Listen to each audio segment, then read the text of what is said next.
Hi, I'm Kirsty Louise and today I'm going to show you how to make my Flower Power hair scrunchie. The pattern includes 3 sizes, regular, mini and ultra mini.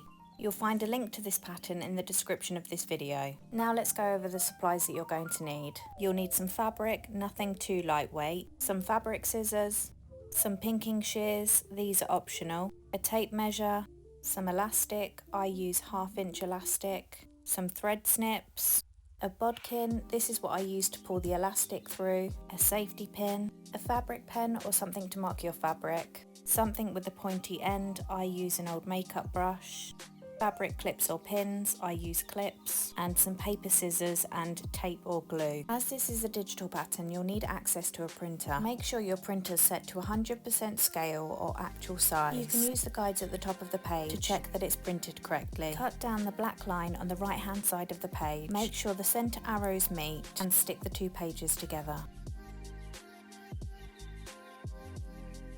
You can then cut around the black line of the pattern. Take your fabric and fold it in half lengthways, right sides together, which means pretty sides facing. Give that a good iron. Place the pattern onto the fabric with the straight edge on the fold. Clip the pattern or use pattern weights to hold it in place. Now draw around the pattern.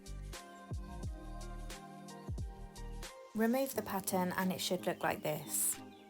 Turn on your sewing machine, make sure the straight stitch is selected and the stitch length is set between 1 and 2. Place the fabric onto the machine just above the side tab and pop the presser foot down. Turn the hand wheel towards you so that the needle goes into the fabric. Then begin to sew. After a couple of stitches forward, make sure to backstitch. Sew slowly around each curve.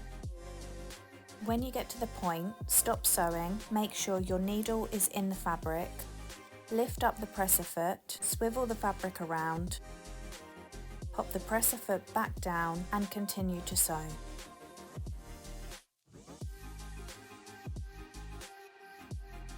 Make sure you backstitch once you get to the top of the second side tab.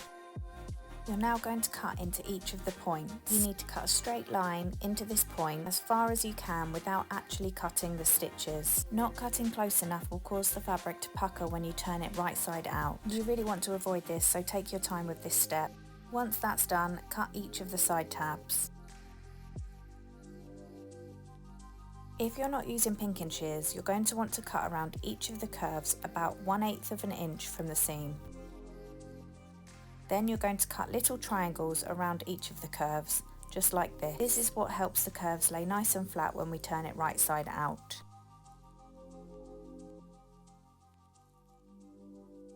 If you are using pinking shears, you can just cut around each of the curves like this.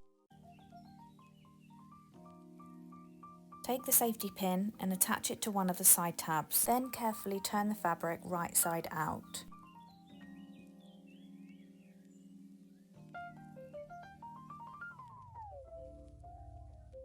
Once that's done, it will look like a tube with no curves.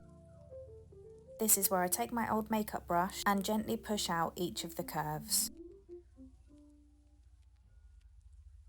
Once they're all out, give it a little bit of a finger press and then take it over to the ironing board and give it a really good iron.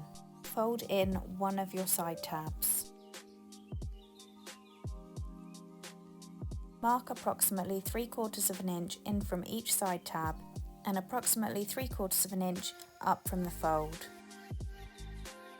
Using a regular straight stitch, sew a line from point to point. You can draw the line if that makes it easier for you. Just make sure you're using an air or water erasable fabric pen. Take your bodkin or safety pin and attach it to the elastic.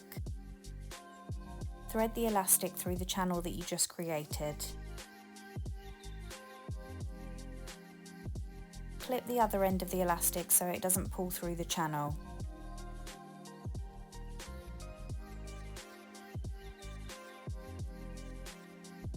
Once it's all the way through, give it a stretch to make sure it's not twisted, and overlap each end by about 1/4 of an inch. Clip this together. Set your machine to a zigzag stitch, and I put mine on the widest width with a stitch length of 2. Sew the elastic going back and forth a couple of times. Once that's done, it should look like this. Now move the fabric around the elastic so that the opening isn't directly over those zigzag stitches. Place the raw edge tab into the folded tab. This is where I now add my label. Clip that to hold it in place. Set your stitch dial back to a straight stitch and the width back to 0. Sew the opening closed, back stitching at the beginning and the end.